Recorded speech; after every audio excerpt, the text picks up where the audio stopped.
Okay. Hi, hello. My name is Thomas Lauderdale, and I am the band leader of Pink Martini. Is that good? That was great.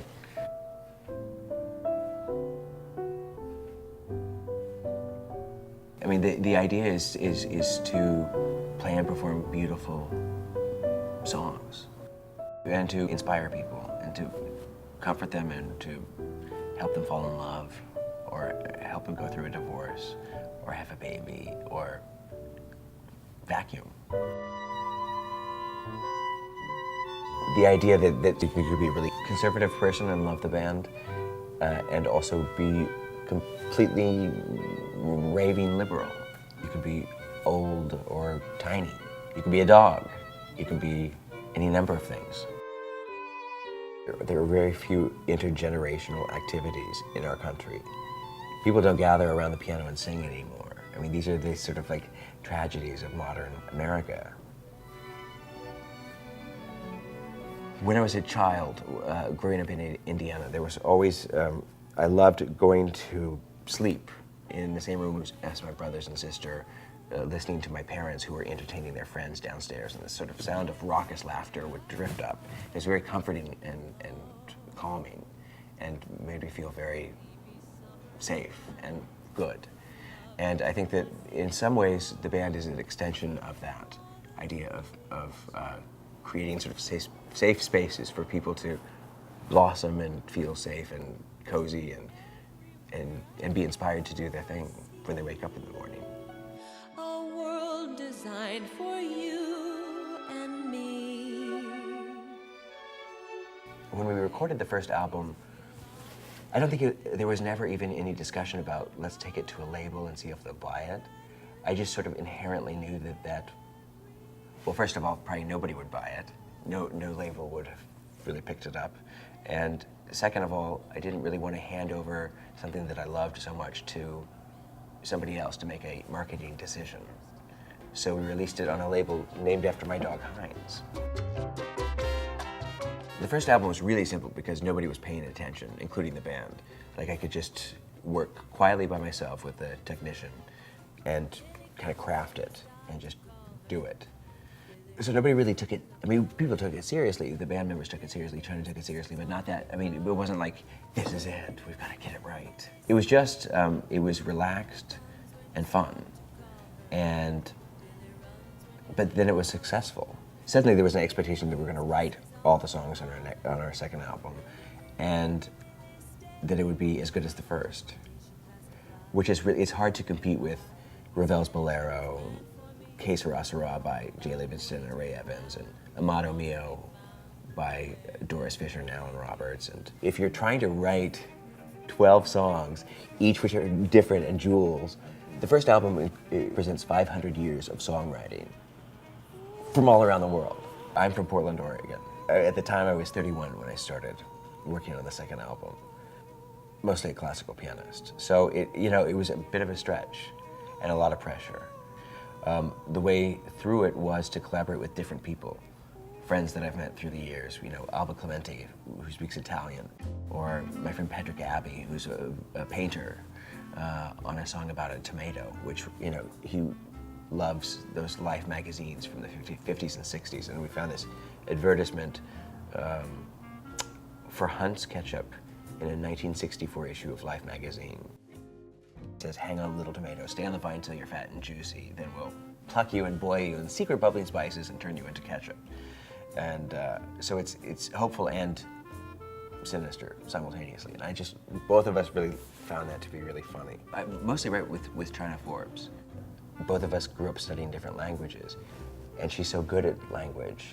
Her voice is so, it soars, but it's not unattainable. Like, it's accessible. You can make it with your own voice. You can hear how to make those ama or ama, do mio.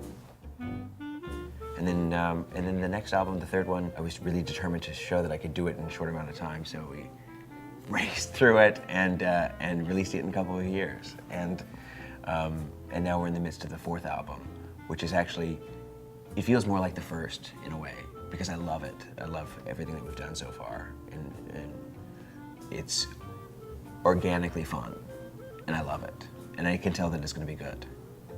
And I've never been able to say that about album number 2 or album number 3. But I think that album number 4 is really, it's going to be fun. I look around sometimes when the band is sort of performing someplace, Turkey or like outdoors in France or at the Hollywood Bowl, or just on a plane someplace, and I think we've been amazingly fortunate. There's so many doubts along the way, sort of like, I don't know if it's all going to work out.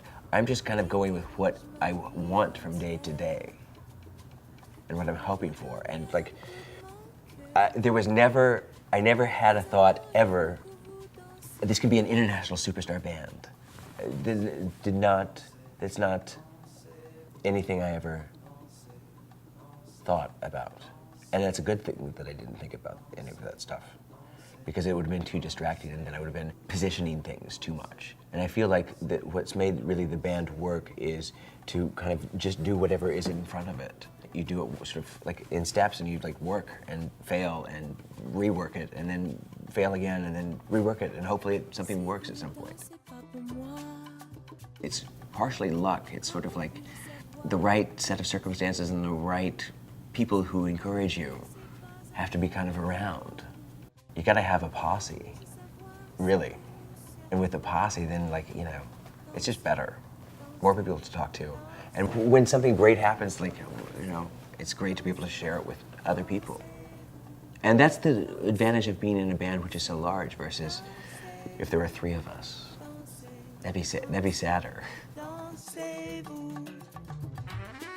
It's an international old-fashioned band. It's better to say 62 United Nations.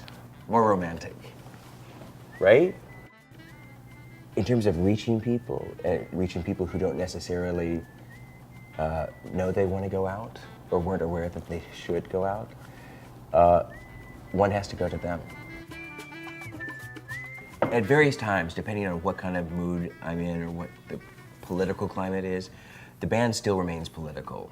The band is really committed to progressive politics, and we continue to do fundraisers for affordable housing, civil rights, libraries, bicycles, and these things are, I think, very much important to the members of the band.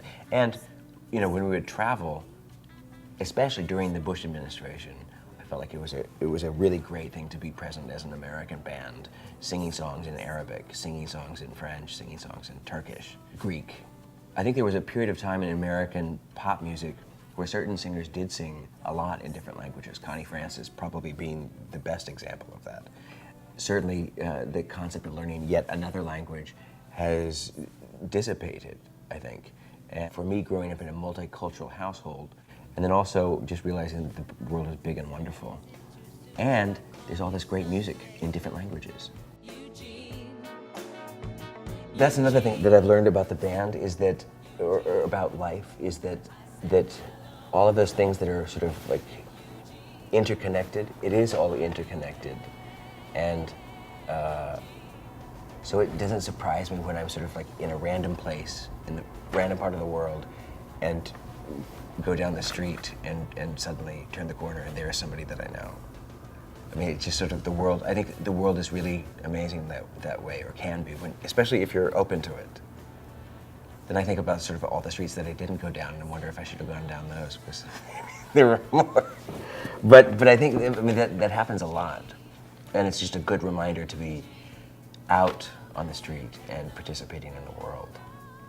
I think the challenge right now in modern culture and modern America, of course, is to have the strength and the curiosity and the energy to be out in the world and to risk it all every day.